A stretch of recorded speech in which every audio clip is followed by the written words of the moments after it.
Le bel esprit. Oh oui.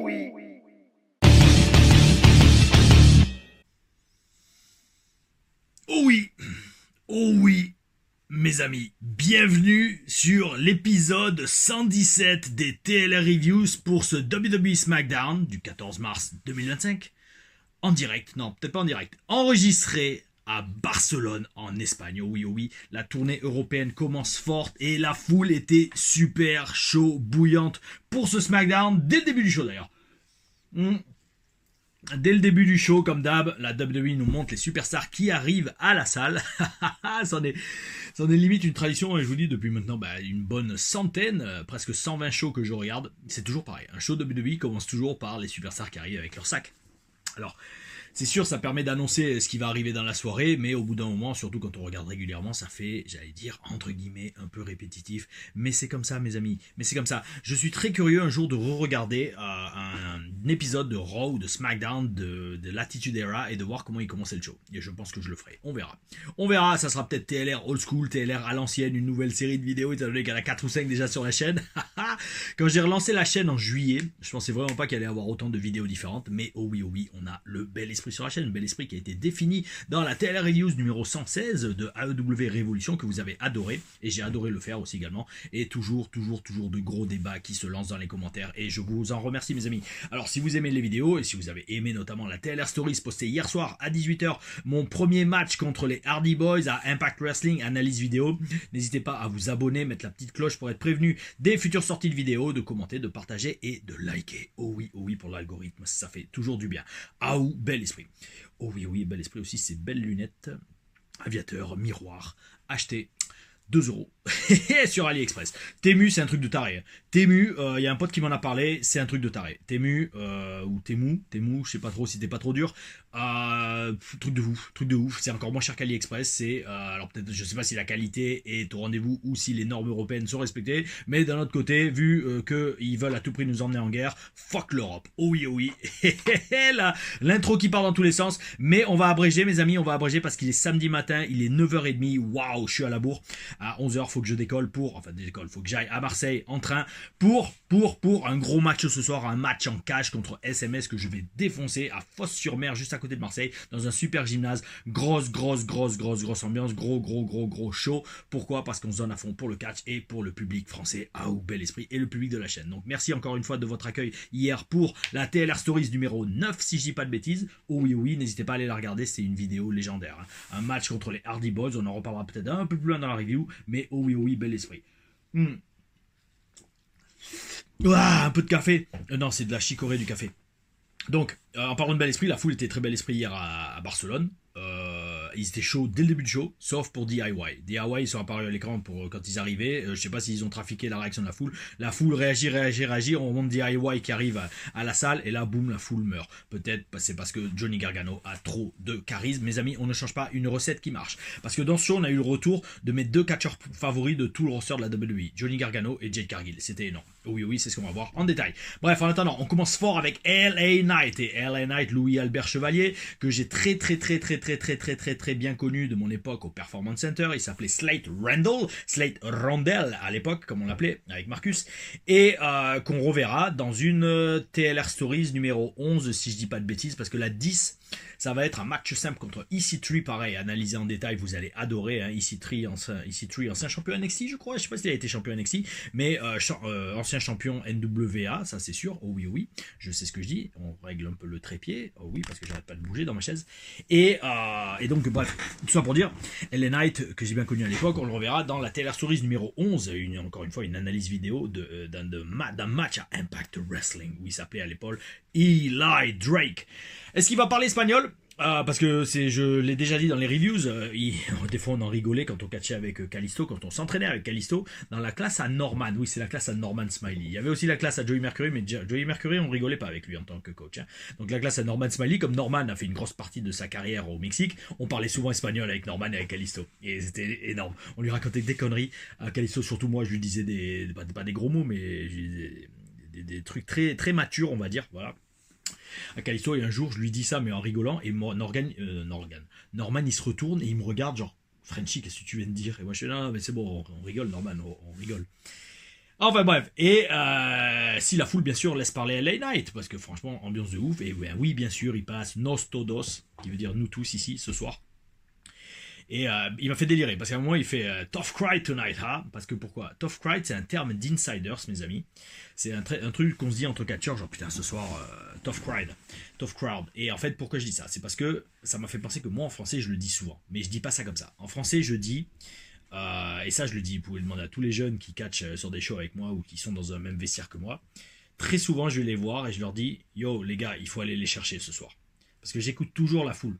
J'en parle dans quoi? J'en ai parlé il y a pas longtemps. Ah oui, dans un bouquin, un extrait dans un livre qui j'explique ce que je fais avant chaque combat. Je vais sentir la foule derrière l'entrée et je sens avec l'expérience et surtout l'expérience qu'on peut voir dans les TLRM, mes amis, hein, toutes les différentes foules que j'ai pu faire en montant à la WS. J'aime sentir la foule et sentir le genre de foule que ça va être ce soir. Et souvent, je vais dire aux jeunes ou aux gars qui sont vraiment sur la carte ou aux meufs, yo, ce soir, faut aller les chercher. Pourquoi? Parce que si le match avant vous, les deux matchs avant vous sont pourris, ils vont pas chercher la foule. Si la foule est dure à aller chercher, une tough crowd, comme disait Ellen Knight, votre match, ça va être beaucoup plus dur de les récupérer. Il faut que la foule soit dans le match, dans le show, dès le début du show. C'est très important. Et c'était pas le cas. C'était pas le cas hier pour la foule à Barcelone. Pourquoi? Parce que Ellen Knight, donc, ironiquement, dit Tough Crowd tonight, huh? Ellen Knight n'en place même pas une que Jimmy Uso arrive et on sent que sa promo doit être courte parce qu'il parle rapidement. Solo Sikoa arrive aussi et ça dégénère. Pourquoi je dis qu'on sent que la promo de Jimmy Uso doit être rapide, courte? Parce que je pense qu'Ellen Knight a pris un peu trop de temps à sentir et à profiter du moment et de faire mousser la réaction de la foule. Et en général, ça, on vous enlève 1 ou 2 minutes sur votre temps de promo. Comme on peut le voir, mes amis, dans les TLR Stories où j'analyse mes passages vidéo à NXT ou à Impact. Oh oui, oh oui. Et donc, Strowman arrive, ça part en baston général. On commence cette soirée par un match à 6. D'ailleurs, en parlant de match à 6, donc je parle de TLRAM. Mes amis, bon, il y en a vraiment des pas mal hein, là qui arrivent. Là, par exemple, j'en ai tourné une hier. Il faut que je fasse le montage. J'ai tourné une TLRAM avec contre le frère de Corey Graves, Sam Adonis, qui fait une super carrière internationale. À l'époque, il était venu faire un petit week-end à la WS, c'était en 2011, je crois, oui, octobre 2011, un mois avant mes essais de WWE, j'arrête pas de le dire dans la TLRAM, et donc, ouais, il y a du gros qui arrive en TLRAM, et je vous redis, je pense que je vais en finir en poster par 2 par semaine. Les semaines où il n'y a pas de TLR Stories le vendredi, peut-être je vais poster une TLRAM, on va voir. Peut-être celle qui n'a pas le meilleur résultat, d'ailleurs, en parlant de résultats, sondage, là, les amis, je vous redis, vous voulez pas voir mon meilleur German Suplex ever? What the hell? What the fuck? Et d'ailleurs, ouais, non, c'est ça, j'ai vu, ils vont sortir un t-shirt Go Fuck Yourself, apparemment la WWE. Et il y a quelqu'un sur Twitter qui m'a dit, ouais, Beast et le Tamla Rufa était visionnaire. Non, c'est Beast qui a fait Go Fuck Yourself. Moi, c'est bel esprit, oh oui, oh oui. Et donc, ouais, dans les TLRM, mes amis, on va avoir du match à 6. Il famoso match à 6. Oh oui, oh oui, la tradition de fan show WS. J'en ai 2 ou 3. J'ai un match à 6 et j'ai 2 matchs à 6, je crois, et un match à 8. Ça va être énorme de les commenter. Je pense que je vais le faire la semaine prochaine. Je vais me faire un petit match à 6 en TLRM, en enregistrement. Ça va être énorme. Parce que ça, je peux vous dire, pour tous les catcheurs qui sont passés à la WS, le match à 6, autant c'était de la balle de retourner devant la foule. La foule était chaud bouillant pour le match à 6 ou à 8. Mais c'était relou de faire 2 matchs par soirée. Oh oui, oh oui. Donc, victoire de Babyface dans ce match à 6, pas en fin de soirée, mais en début de soirée. Pour ce premier SmackDown à Barcelone. Je pense que c'était une façon de commencer avec de la high energy. Victoire des Babyface et après le match, Fatou détruit Strowman. Alors là, grosse question, mes amis. Grosse question de ce premier segment et de ce premier match. Est-ce que Strowman va devenir le gardien de la porte du temple des serpillères? Parce que le mec, il a l'impression qu'il n'en place pas une contre Fatou. Fatou qui est quand même largement plus petit que lui, en tout cas en taille, en poids également. Strowman, frérot, tu vas devenir le portier ou le garde, le terrible garde à l'entrée du temple des serpillères. C'est peut-être bien parti. Alors là, Bayley et Strowman, ça va être peut-être même le roi des serpillères, on va voir. Il faut voir s'ils n'ont pas une aventure extra-conjugale. Who knows, mes amis, who knows. Ensuite, on enchaîne avec... le segment du show, mes amis. Le meilleur segment du show. Une interview backstage préenregistrée avec Jade Cargill. Et heureusement que c'est préenregistré. Bon. Rendons, alors je crois que c'est l'expression, je sais pas, je m'en fous. Rendons à Crésus ce qui est à Crésus, ou ce qui appartient à Crésus, je crois, je sais pas, je m'en tape, vous allez comprendre. Jade Cargill est quand même esthétiquement magnifique. Oh oui, oh oui. Elle a une belle gueule, elle a un beau physique, elle est magnifique. C'est une femme magnifique. Mais ça s'arrête là. Ça s'arrête là, pourquoi? Parce que vu la tournure de l'interview, sincèrement, mes amis, Je me demande s'ils n'ont pas fait, bon, grosso modo, Jade Cargill parle pendant 2 minutes max, elle essaie de vendre l'histoire avec Naomi et d'expliquer son agression. On ressent aucune émotion, et là vous avez Liv Morgan, oui, t'as Liv Morgan et Raquel qui arrivent, et qui la coupent dans son élan, et l'interview s'arrête brusquement. Franchement, mes amis, croyez-moi, j'ai fait quand même assez d'années là-bas aux States pour comprendre que quand quelqu'un est pourri en promo, on essaie de trouver un moyen pour pas trop l'exposer et surtout couper court à ses segments. Je me demande sincèrement s'ils n'ont pas fait intervenir Liv et Raquel parce que même en promo, Jade Cargill, ses mots font plastique. Comprenne qui pourra. Voilà. Non mais franchement, ouais, c'était un truc de ouf. C'est un truc de ouf parce que j'ai ressenti rien dans sa promo, c'est surjoué, il n'y a aucune émotion. Je vous dis, heureusement qu'elle a la chance d'avoir le look, Jade Cargill, parce que ce serait jamais fait signer sinon. Alors, moi, je sais pas les raisons de son push à la AEW, parce que la AEW, ils avaient quand même, alors je sais pas si à l'époque ils en avaient, mais ils ont quand même d'excellentes catcheuses, notamment l'énorme match que nous ont sorti, même si très sanglant, Toni Storm et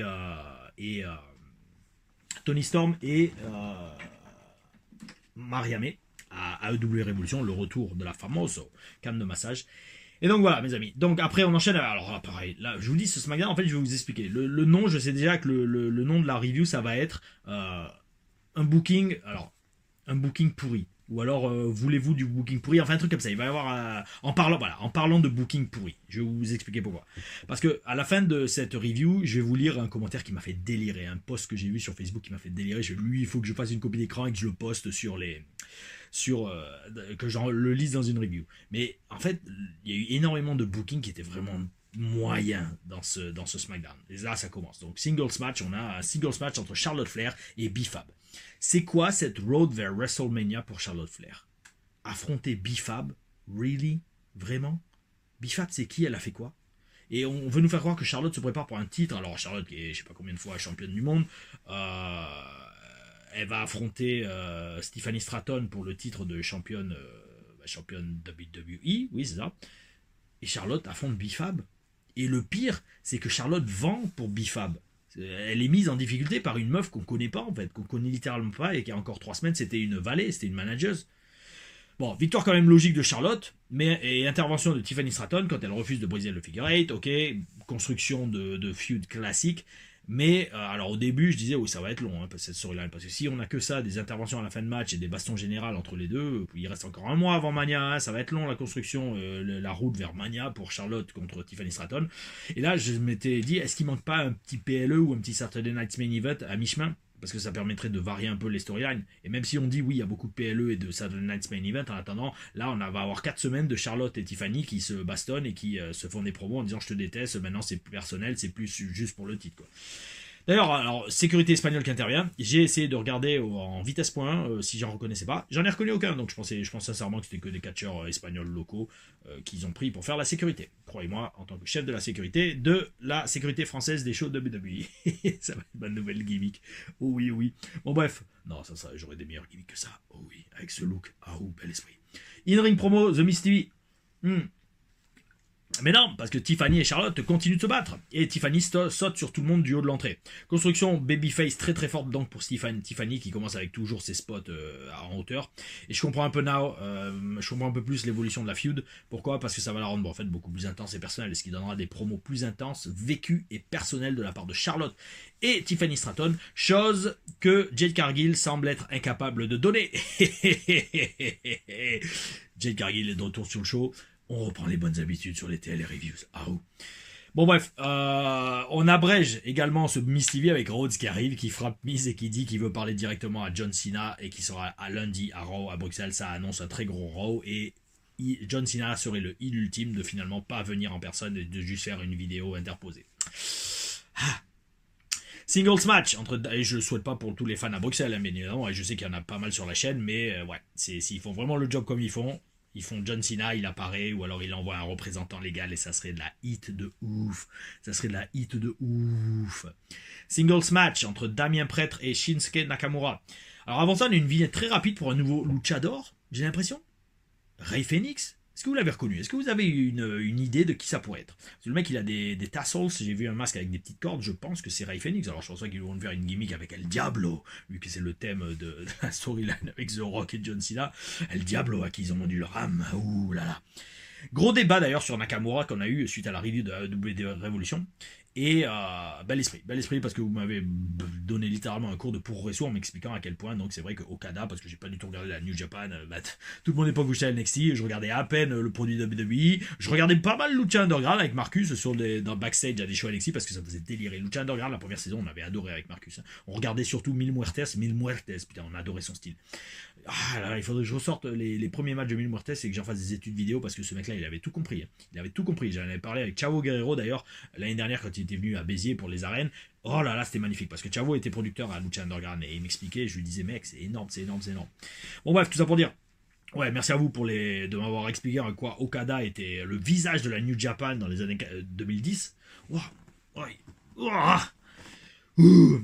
et ça a craqué. Et bref, gros débat donc sur Nakamura. Pourquoi? Parce que ouais, vous m'avez plus ou moins fait comprendre en quoi Okada avait un plus gros nom au Japon que Nakamura. Ouais, d'accord. Moi, Nakamura, je le connais depuis 2006. Hein, Okada, je l'ai jamais vraiment entendu, à part milieu 2010. Mais bon, ouais. Et donc, comme je disais, vous m'avez presque donné envie, comme j'ai dit dans le commentaire, de faire une TLR booking. Alors, ça va être pompeux de dire ça, mais comment je bookerai un catcheur? Alors, peut-être pas juste japonais, mais étranger à la WWE. C'est vrai, quand on y pense, il n'y a jamais eu vraiment de catcheur japonais au sommet de la WWE. C'est incroyable quand on y pense, vu le talent qu'ils ont. Et pareil pour les meufs. Alors oui, Io Sky, voilà. Mais je pense, alors, il faudrait que j'y réfléchisse. Et peut-être on fera une TLR booking. Dites-le moi si vous êtes intéressé par une TLR booking. Comment je bookerai? Je vais pas dire comment booker, parce que genre le mec, il a booké la WWE pendant des années. Mais comment je bookerai un catcheur japonais à la WWE pour vraiment que ça mousse? Parce qu'ils ils ont des talents de ouf, mais ils sont jamais au sommet. C'est très étrange. Contrairement à Gunther par exemple, on l'a vu plus tard sur le show, lui aussi booking pourri, hein, mais on y reviendra tout à l'heure. Donc ouais, en parlant de booking pourri, ben voilà, Nakamura, pourquoi il n'a pas de rematch pour le titre US?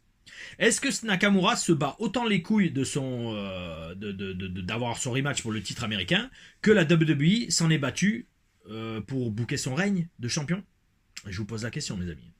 Ça n'a aucun sens. Bon, enfin, peu importe. Drew McIntyre intervient et c'est une disqualification dans ce match entre Damien Prêtre et Shinsuke Nakamura. La foule chante Pendero, Pendero envers Drew. Bel esprit. Belle vibe internationale quand même dans ce segment parce qu'on a un japonais, un écossais et alors un américano-portoricain. Parce que je suis allé voir, il n'est pas portoricain, il est né à New York apparemment, Damien Prêtre. Mais voilà. Et donc à la fin du segment, on a André qui démonte Damien pour leur route vers WrestleMania qui avance doucement mais sûrement. Oh oui, oh oui. Singles match entre Randy Orton et Carmelo Hayes. Alors à la base, je voulais pas regarder tous les shows parce que je fais cette review un peu dans le speed hein, et je vous dis, je suis à la bourre, faut que je fasse encore ma valise et je prépare les tupperwares de bouffe et tout. Oh oui, on est motivé à fond. Donc bref, mais j'ai regardé la plupart des matchs. Il y en a qu'un que j'ai pas regardé, je vous dirai c'est lequel.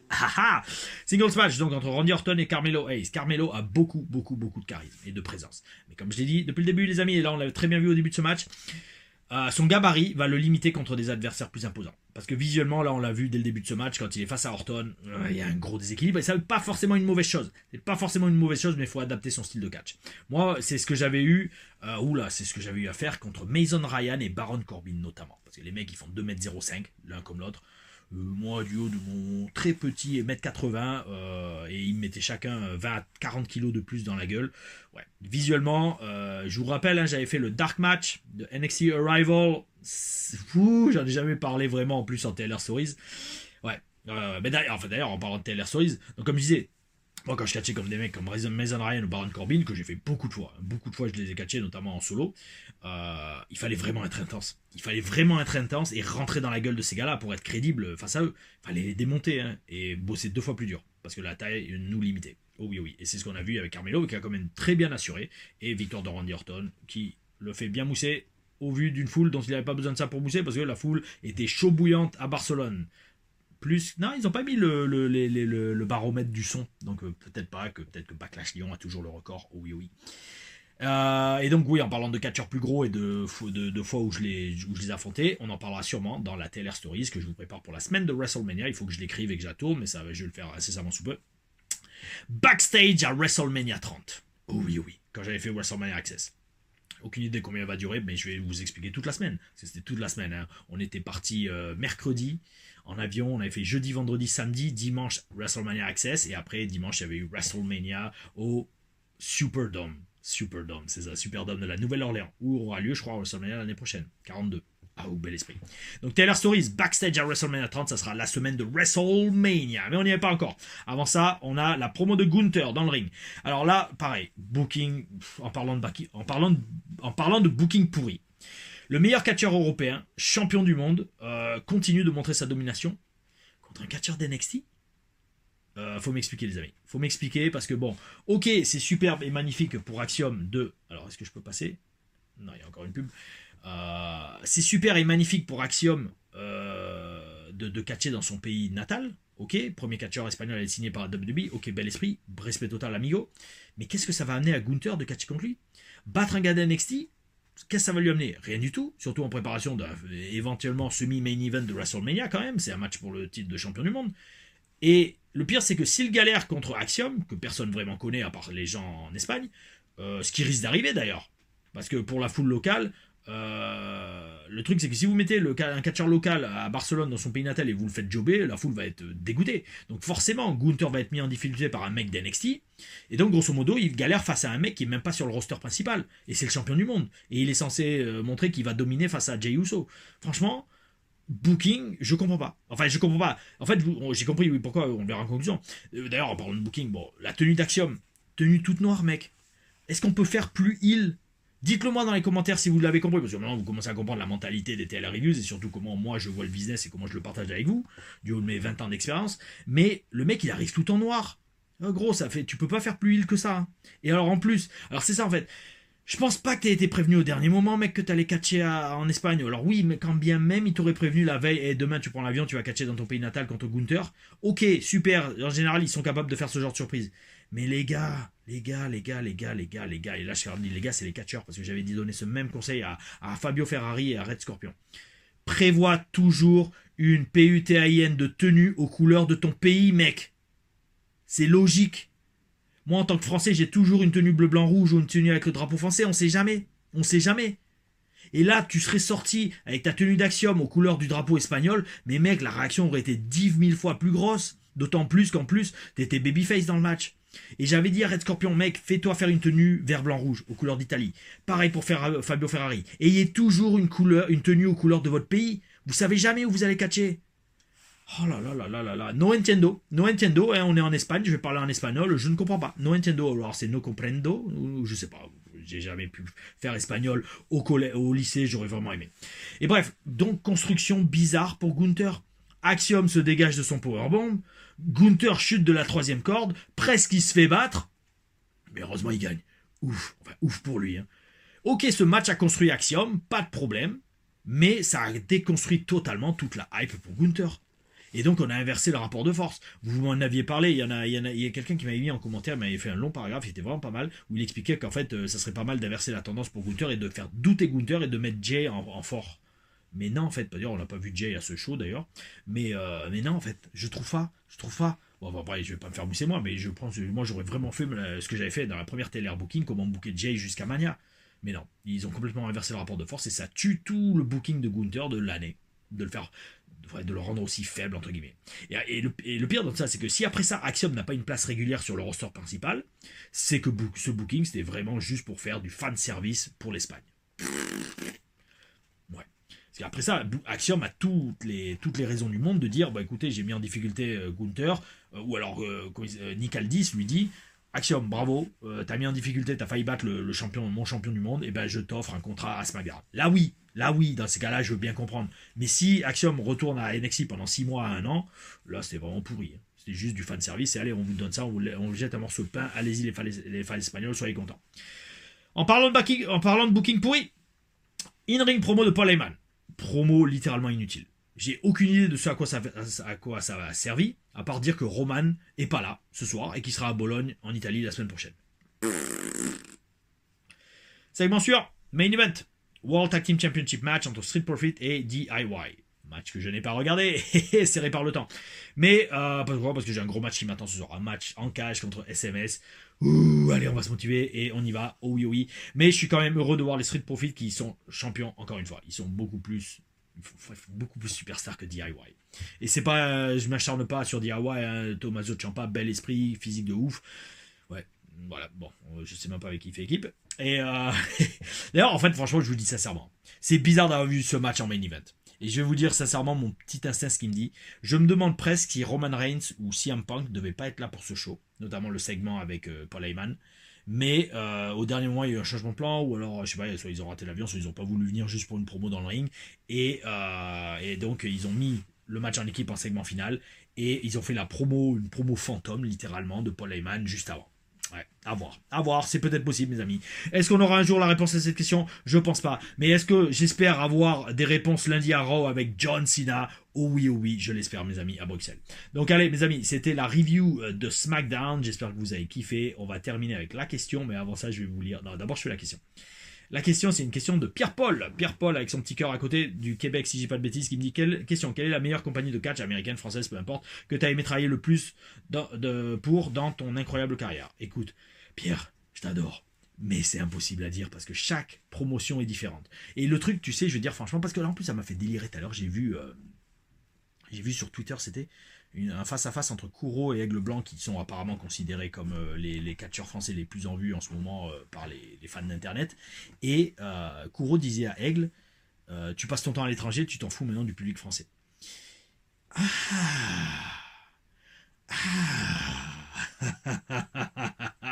Heureusement que je mets pas mes mains sur Aigle dans un segment promo dans le ring. Pourquoi? Parce que bon, souvent je suis quasiment 100% du temps en France. Allez, 90% du temps en France. Et pourquoi? Parce que je me donne à fond pour le public français. Oui. Chose que j'ai essayé de faire avec les francs-tireurs. Et ils m'ont tous craché à la gueule, en tout cas en Bretagne. Et en Bretagne, ma parole. Je sais pas quand je vous reverrai, mais quand je vous reverrai, j'aurai beaucoup à dire. Et bref, tout ça pour dire. Non, mais tu vois, en fait, chaque compagnie est différente. Mais en ce moment, par exemple, je passe mon temps à catcher en France. Et par exemple, TPW, c'est un truc de ouf. Tigers Pro Wrestling, pour moi, c'est une promotion numéro 1 en France, point barre. Et je vais vous dire pourquoi. C'est pas une question de nombre dans la foule, parce qu'en général, on fait des foules de 150 personnes max, parce que là, on peut pas en mettre plus dans le gymnase. Mais c'est surtout la régularité, la qualité des shows, les gars. Il y a 2 shows par mois maintenant. Tous les shows sont filmés. Il y a des storylines. C'est commenté par moi et Beast sur TPW Premium. Il y a un service de visionnage des shows, des vidéos en live. On fait TPW Legacy, on fait le Bumping Podcast. Yo, il n'y a aucune promotion qui fait ça en France. Aucune. Alors, oui, il y a peut-être Banger Zone Wrestling, j'allais dire Bodyzoy. Mais ils font un show par mois et ils investissent tout sur les étrangers. Et ils mettent jamais en avant vraiment les catcheurs français, ou très peu. Alors que TPW, c'est que des catcheurs français. C'est le meilleur endroit pour un catcheur pour progresser dans son catch. Et d'ailleurs, mais là, au final, tous ceux qui voulaient pas bosser, oh non, TPW, je bosse pas pour eux, ils reviennent tout la teub entre les gens pour dire, oh, est-ce que je peux travailler, parce que devant 2 shows par mois et surtout filmé et commenté et avec de bonnes storylines, eh bien, les gens viennent bosser là où il faut. Ce business, c'est un marathon, c'est pas un sprint. Et donc, tout ça pour te répondre, Pierre-Paul, il y en a plein. En fait, chaque vibe est différente. D'un autre côté, la Rix, le public breton me déteste, mais en attendant, pareil, il y a une grosse ambiance. WS, Wrestling Stars, yo mes amis, avec les TLRM, vous voyez que j'ai eu une carrière de ouf là-bas et que c'est très important pour moi de repartager ça avec les TLRM. Je le redirai souvent, mais parce que maintenant c'est vraiment ça, surtout on apprend à avoir filmé 30-35 et il y en a encore 50 sur l'ordi que je dois faire. Le truc, c'est que c'est incroyable de se dire que quand je vois la qualité des matchs que je fais dans les TLRM ou que je faisais dans les TLRM, c'est incroyable de se dire que je faisais ça juste pour le public local. Et heureusement que je filmais ça avec un caméra. Enfin, je faisais filmer ça avec un caméscope parce que j'ai immortalisé ces matchs que sinon tout le monde aurait oublié, ou à part les gens présents ce soir-là. Mais comme c'était il y a 15 ans, on oublie quand même rapidement ce qu'on voit. Un truc de ouf. Mouah, merci à vous de regarder ça. Merci à YouTube de me permettre de faire la chaîne Tom Larifa, vu que je parle plus de trucs complotistes et ils vont plus shadowban la chaîne. Fuck off. Les fact-checkers, je vous défecte littéralement dessus. Et merci à l'univers de m'avoir fait donner la chance et la possibilité de filmer tous ces matchs. Oh oui. Et pareil, tu me parles de compagnie américaine, mais regardez, vous voyez bien dans les Taylor Stories, j'allais dire tout ce que j'ai fait quand même dans ma carrière, alors que ce soit NXT ou Impact, yo, je peux pas dire j'ai de préféré. Donc voilà, Pierre-Paul, j'adore tes questions, mais des fois elles sont un peu trop générales pour vraiment y répondre. Soyez plus précis dans les questions, c'est encore mieux quand vous êtes bien précis dans les questions que trop générales, genre c'est qui ton adversaire préféré ou ton meilleur souvenir.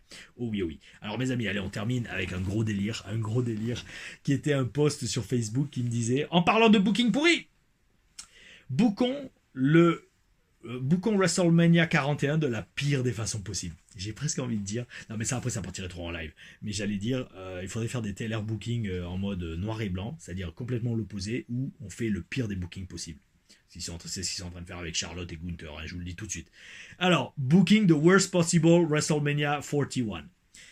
Bookons le pire WrestleMania 41 possible. Alors, on commence par Shinsuke Nakamura qui bat LA Knight pour reprendre le titre américain. J'enlève les lunettes. J'enlève les lunettes, mes amis, parce que waouh, là, il faut que vous voyez mon regard et que vous voyez que je suis mort de rire. Ouais. Alors ça permettrait de déféquer sur le titre américain et encore plus sur LA Knight et Shinsuke Nakamura. C'est genre traduction, on sait plus quoi faire avec vous, les gars. On sait plus quoi faire avec vous, donc vas-y, on remet le titre américain sur Nakamura. Et Lesnar fait un run-in, une intervention dans le match Punk Reigns Rollins et il démolit tout le monde. Au moins il y aurait de la hit. Et Paul Heyman se remet avec Brock Lesnar. Charlotte démolit Tiffany et la fait abandonner. Comme ça, on tue tout le momentum qu'a Tiffany Stratton. Gunther bat Jay et tue définitivement tout le momentum qui lui restait. Ça, je pense que ça va arriver, parce que je vois pas Jay battre Gunther. Voilà, ou alors, s'ils font ça, ça serait illogique. Ça serait, d'un autre côté, déféqué sur la construction de Gunther. Parce que je vois pas Jay rester champion 2 ans. Je sais pas. Logan Paul gagne, point. Alors ça, c'est vraiment, on sent que les gars, ils aiment pas Logan Paul. Parce que j'allais dire, est-ce que Logan Paul, s'ils nous font Logan Paul et Jay Styles, est-ce que ça aiderait pas Logan Paul de gagner? À voir. Drew se fait roll-up par Damien Prêtre, encore une fois. Ils sont d'enterrer un peu plus Drew, qui est excellent. Liv, somehow, alors Liv, d'une façon ou d'une autre, se fait placer dans le match pour le titre féminin mondial et gagne. Avec l'aide de Dominique. Oui, allez, continuons ça, ils n'ont pas précisé avec l'aide de Dominique. John Cena bat Cody après que le Rock électrocute Cody avec un pistolet électrique sous des dédicaces à quand Kevin Nash l'avait fait avec Goldberg à l'époque. C'est énorme. John Cena bat Cody après que le Rock électrocute Cody. Et alors là, c'est magnifique. La fin, bel esprit. Cena annonce un challenge open surprise à la fin du show. Vince McMahon revient et Cena et Vince refont le finger poke of doom de Kevin Nash sur Hulk Hogan à la fin de l'année 1998 à la WCW. Et Vince devient le nouveau champion de WWE. Mes amis, et franchement, je vous dis, j'en chiale presque. Si ça arrive, ouh là là là là là là. Mes amis, dites-moi ce que vous penserez de ce WrestleMania si c'est le booking qu'on a. Oui, mes amis, il est 10h01, 1h miroir. Je vous souhaite une excellente journée, un excellent week-end. Regardez bien, ça a été une grosse semaine de vidéos sur la chaîne. Il y a eu TLRM, il y a eu review de Raw, review de AEW Revolution, review de SmackDown et une grosse TLR Stories hier soir. Si vous ne l'avez pas vu, je vous invite sincèrement à aller la voir. C'était un match contre les Hardy Boys, c'était excellent, c'était oui, bel esprit. On se voit lundi, il y aura une nouvelle TLRM et bien évidemment review de Raw mardi dans la matinée. Ou dans la soirée, on verra quand j'ai le temps de la faire. Gardez le bel esprit et gardez la foi. Oh oui, gardez vos vibrations hautes. J'arrive jamais à terminer mes vidéos de façon subite. Peut-être là je vais y arriver, en parlant de booking pourri. Oh oui.